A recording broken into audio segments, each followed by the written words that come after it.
সবাইকে বাংলা নার্সিং একাডেমির পক্ষ থেকে শুভেচ্ছা ও সালাম জানাচ্ছি। আজকে আমরা উপস্থিত হলাম আমাদের দ্বিতীয় ক্লাসটি নিয়ে। আমরা জানি মিডওয়াইফারি প্রিলিমিনারি পরীক্ষাটি খুব সামনেই, 10ই জুন। তো বরাবরের মতো গত ক্লাসে আমি চেষ্টা করেছি কিছু গোল্ডেন পয়েন্ট নিয়ে উপস্থিত হওয়ার জন্য, যেগুলো আসলে অনেক বইতেই নাই, ইভেন আমার বইতেও নাই। আসলে বই লেখার সময় অনেক সময় অনেক কোশ্চেন আমরা সাবমিট করতে পারি না বা দিতে পারি না, ওই সময়টা পাই না। তো এই জন্য কিছু কিছু কোশ্চেন আমার কাছে মনে হলো যে এগুলা আসতে পারে, এগুলো বইয়ের বাইরে আছে। বইয়ের ভিতরে যেগুলো আছে এগুলো তো বইতেই আছে, আপনারা বই থেকে পড়বেন। তো বাকিগুলা আমরা এই কয়দিনে চেষ্টা করব কয়েকটা ক্লাসের মাধ্যমে নতুন নতুন কোশ্চেন জানার জন্য, ঠিক আছে? তো আপনারা আমার এই পেজটিকে, বাংলা নার্সিং একাডেমি পেজটিকে সবাই একটু রিভিউ করবেন, একটু রেট করবেন, আর ভিডিওগুলো শেয়ার করবেন যেন সবাই দেখতে পায়।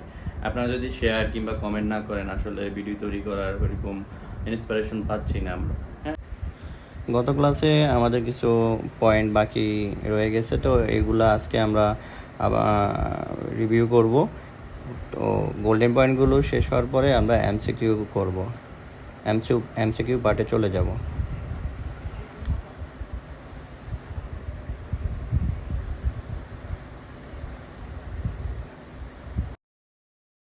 সাধারণত গর্ভাবস্থায় আপনার নিউরাল টিউব ডিফেক্ট রোধ করার জন্য ফলিক অ্যাসিড সাপ্লিমেন্ট দেওয়া হয়। আর বিশপ স্কোর নামে একটা টার্ম আছে, যে ফেভারেবল বিশপস স্কোর 6 থেকে 13 হয়, আর আনফেভারেবল বললে সেখানে আমরা 0 থেকে 5 দিব। তাহলে আমরা এখানে ডিফারেন্সটা মনে রাখবো, কোনটার ক্ষেত্রে কোনটা। ইউটারাসের জন্য সাধারণত 2 ধরনের আর্টারি রক্ত সরবরাহ করে, একটা হলো ইউটেরাইন আর একটা হলো ওভারিয়ান আর্টারিস। গর্ভস্থ শিশুর দৈনিক 400 থেকে 700 মিলি লিকার শ্যালো করে, লিকার খেয়ে ফেলে। আর গর্ভবতী না হয়েও গর্ভবতী অনুভব করাকে সাইকোলজিক্যালি একটা ডিসঅর্ডার বলে, ওটার নাম কি? সুডোসাইসিস। ক্লস্ট্রিডিয়াম হুইলসি ও ইশেরিকিয়া কোলাইয়ের ইনফেকশনে অ্যান্ডোটক্সিক শক হয়ে থাকে। সাধারণত গর্ভের 7ম সপ্তাহে ভ্রূণ ছেলে কিংবা মেয়ে হবে, এই পার্থক্যটা বোঝা যায়। তো এবার আসি আমরা মাল্টিপল চয়েস কোশ্চেনে। আমরা অ্যানাটমি অফ ফিমেল রিপ্রোডাক্টিভ অর্গানের উপরে মাল্টিপল চয়েস কোশ্চেনগুলো প্র্যাকটিস করব। আপনারা আগে কোশ্চেনগুলো দেখবেন, নিজেরা আনসার গেস করবেন। স্লাইড শেষে আমি আবার উত্তরটা দিয়ে দিব। 1 নম্বর হলো, নিম্নের কোনটি ভালভার অন্তর্ভুক্ত নয়? বার্থোলিন গ্ল্যান্ড, তারপরে ভ্যাজানাল ওপেনিং, মন্স পিউবিস, অ্যাম্পুলা। এখানে 4টার মধ্যে একটা উত্তর হবে, আপনারা গেস করেন কোনটা, খাতার মধ্যে লিখুন। আমি একটু পরেই আবার অ্যান্সারটা দেখাবো। 2 নম্বরে আছে, নিম্নের কোনটি ইউটেরাসের অংশ? Body, cervix, isthmus, all of the above, মানে সবকটি। 3 নম্বর হলো, ইউটেরাসের অ্যানাটমিক্যাল পজিশন কোনটি সবচেয়ে কমন, মানে সবচেয়ে বেশি কমন কোনটি পজিশন দেখা যায়? এখানে আছে অ্যান্টিভার্টেড অ্যান্ড অ্যান্টিপ্লেক্সড। বি হলো রেট্রোভার্টেড অ্যান্ড রেট্রোপ্লেক্সড। সি হলো রেট্রোভার্টেড অ্যান্ড অ্যান্টিপ্লেক্সড। ডি হলো অ্যান্টিভার্টেড অ্যান্ড রেট্রোপ্লেক্সড। তো এখানে 4টার মধ্যে একটা অ্যান্সার হবে। তো চলেন দেখি অ্যান্সারগুলো। 1 নম্বরের অ্যান্সার হলো অ্যাম্পুলা, 2 নম্বরের অ্যান্সার হলো অল অফ দ্য অ্যাবভ, 3 নম্বরের অ্যান্সার হলো অ্যান্টিভার্টেড অ্যান্ড অ্যান্টিপ্লেক্সড। ইউটেরাইন ক্যাভিটি সাধারণ দৈর্ঘ্য কত সেন্টিমিটার? পরীক্ষায় এরকম অনেকগুলো কোশ্চেন আছে যে এটার দৈর্ঘ্য, ভ্যাজানার দৈর্ঘ্য কত, ইউটেরাইন ক্যাভিটির দৈর্ঘ্য কত। হ্যাঁ, তাহলে এখানে 4টা অপশন আছে। আর পরের কোশ্চেনটা আসি, ফ্যালোপিয়ান টিউবের সংক্রমণ বা ইনফ্ল্যামেশনকে কি বলে? এটা একটা গুরুত্বপূর্ণ কোশ্চেন, এটা আসতে পারে, মনে রাখবেন। এখানে 4টা অপশন আছে, এন্ডোমেট্রিসিস, ভ্যাজানাইটিস, সার্ভিসাইটিস আর সালপিনজাইটিস। তাহলে কোনটা হবে, গেস করেন। 6 নম্বর হলো, বয়সের সাথে নিম্নের কোনটি পরিবর্তন আসে ফিমেল রিপ্রোডাক্টিভ সিস্টেমে? মানে ফিমেল রিপ্রোডাক্টিভ সিস্টেমে মেয়েদের বয়স বাড়ার সাথে সাথে কোন পরিবর্তনটি পরিলক্ষিত হয়? 1 নম্বর হলো সোর নিপল, ভ্যাজানাল ড্রাইনেস, তারপরে ইনক্রিজড লেভেল অফ এস্ট্রোজেন, আর ডি হলো কি decrease risk of vaginal yeast infection.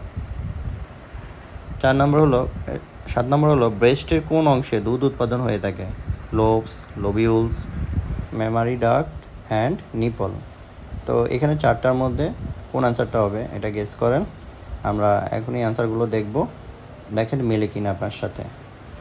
তো 4 নম্বরের অ্যান্সার হলো সি, 7.5 থেকে 8 সেন্টিমিটার। 5 নম্বরের অ্যান্সার হলো সালপিনজাইটিস। 6 নম্বরের অ্যান্সার হলো ভ্যাজানাল ড্রাইনেস, ভ্যাজানা ড্রাই হয়ে যাবে। 7 নম্বর অ্যান্সার হলো লোবিউলস, লোবিউলসে ব্রেস্ট উৎপাদন হয়। 8 নম্বর কোশ্চেনে আমরা আসি। পরিপক্ক ডিম ইউটেরাসে পৌঁছে কত দিনে? 3 থেকে 4 দিনে, 6 থেকে 8 দিনে, 10 থেকে 12 দিনে, 12 থেকে 14 দিনে। এখানে কোনটা হবে? গর্ভবতী হওয়ার উত্তম সময় কোনটি? সাধারণত ওভুলেশনের 7ম ও 8ম দিনের মধ্যে। মেন্স শুরু হওয়ার সাথে সাথে, মেন্স শুরুর 14 দিন পর, পরবর্তী মেন্সের 7 দিন পূর্বে। এখানে 4টা অপশন আছে, 4টার মধ্যে কোনটা সর্বোত্তম সময়? একজন মা গর্ভবতী হওয়ার জন্য সর্বোত্তম সময় কোনটা? 10 নম্বরে আসি। ফিমেল এগ পরিপক্ক হওয়াকে কি বলে? এখানে 4টা টার্ম আছে, স্পারমাটোজেনেসিস, ওজেনেসিস, আর্কিওজেনেসিস, ওভোজেনেসিস। তাহলে কোনটা হবে? আপনারা কি ধরতে পারছেন? তো আমরা আসি উত্তরগুলো দেখি, মিলে দেখি। এখন আমরা অ্যান্সারগুলো দেখলে 8 নম্বরের অ্যান্সার হলো 3 থেকে 4 দিন। 9 নম্বরের অ্যান্সার হলো মেন্স শুরু হওয়ার 14 দিন পর, তারপরে 14তম দিনে। 10 নম্বরে হলো ওজেনেসিস। হ্যাঁ, ফিমেল এগ পরিপক্ক হওয়াকে ওজেনেসিস বলে। তো আজকের মতো এই 10টা এমসিকিউই থাক, আমরা পরে আবার একটা ক্লাস নিব, পরবর্তী আলোচনা হবে।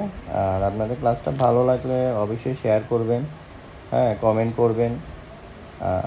এই ভিডিওগুলো আপনারা রেগুলার পড়াশোনার পরে এগুলো দেখবেন, হ্যাঁ, অবসর সময়ে বা ডিউটি করতেছেন, কোনো কাজ নেই, তখন এগুলো দেখবেন। এই কয়টা দিন এগুলো একটু রিভিউ করবেন। আশা করি অনেক কোশ্চেন কমন পড়ে যাবে। আর সবাই ভালো থাকেন। আল্লাহ হাফেজ।